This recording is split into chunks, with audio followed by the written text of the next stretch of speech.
संयुक्त जिला प्रभारी मंत्री जुपल्ली कृष्ण राव ने यासांगी 2025 सीजन में धान खरीद और इंदिरम्मा आवास स्वीकृति करने में निजामाबाद जिले को सबसे आगे रहने के लिए सराहा। उन्होंने राज्य के अन्य जिलों की तुलना में सरकारी प्राथमिकता वाले क्षेत्रों में निजामाबाद और कामारेड्डी संयुक्त जिलों के प्रदर्शन की प्रशंसा की। गुरुवार को प्रभारी मंत्री जुपल्ली ने सरकारी सलाहकार मोहम्मद शब्बीर अली के साथ निजामाबाद एकीकृत जिला कार्यालय परिसर के कॉन्फ्रेंस हॉल में निजामाबाद और कामारेड्डी जिलों के अधिकारियों के साथ प्रमुख मुद्दों पर लंबी समीक्षा की। समीक्षा में अधिकारियों और जनप्रतिनिधियों ने भाग लिया। इस अवसर पर संयुक्त जिलों के कलेक्टरों ने संबंधित मुद्दों का विवरण प्रभारी मंत्री के ध्यान में लाया। निजामाबाद जिले में यासांगी में 4.19 लाख एकड़ क्षेत्र में चावल की खेती की गई थी और 11 लाख मीट्रिक टन अनाज का उत्पादन हुआ। कलेक्टर राजीव गांधी हनुमंत ने समझाया। इसके साथ ही उन्होंने कहा कि 8 लाख मीट्रिक टन अनाज एकत्र करने का लक्ष्य रखा गया था और अब तक लक्ष्य से अधिक 700 खरीद केंद्रों के माध्यम से 8.21 लाख मीट्रिक टन अनाज एकत्र किया गया है। उन्होंने कहा कि इसमें से 80% से अधिक 7.27 लाख मीट्रिक टन बारीक अनाज है और खरीदे गए अनाज का मूल्य 1907 करोड़ रुपए है, जबकि 2014-15 में 1816 करोड़ रुपए की बिल राशि जमा की गई है।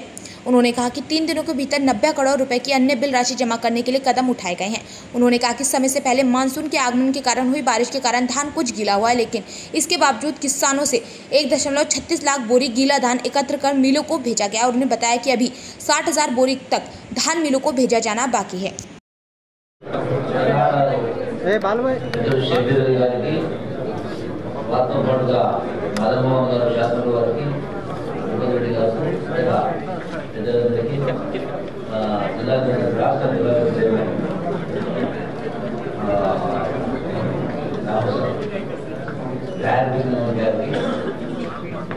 నమస్కారం।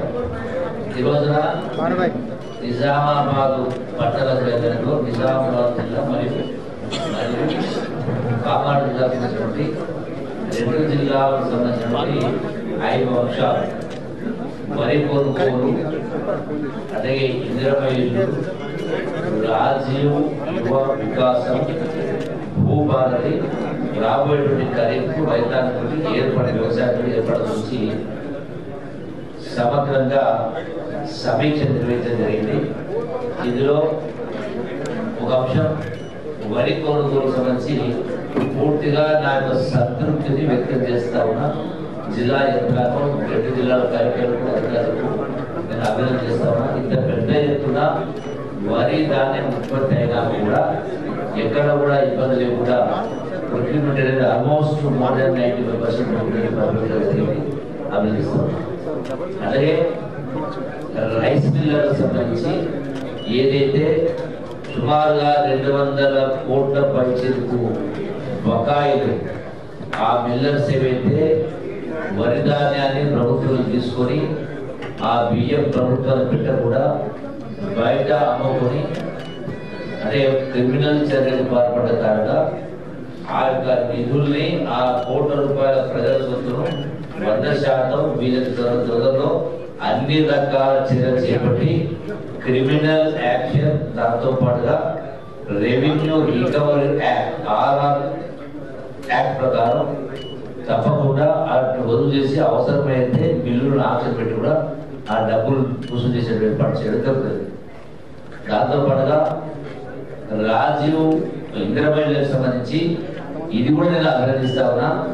నాకు తెలిసి రాష్ట్రంలో అన్ని జిల్లాల కంటే నిజామాబాద్ జిల్లానే మొత్తం ఉన్నటువంటి 9 నియోజకవర్గాలలో పెద్ద ఎత్తున శాంతిని ఇవ్వడం జరిగింది। ఎక్సెప్ట్ నిజామాబాద్ పట్టణం తప్ప ఎక్కడ కూడా అంటే గ్యాప్ లేకుండా ఇవ్వడం జరిగింది।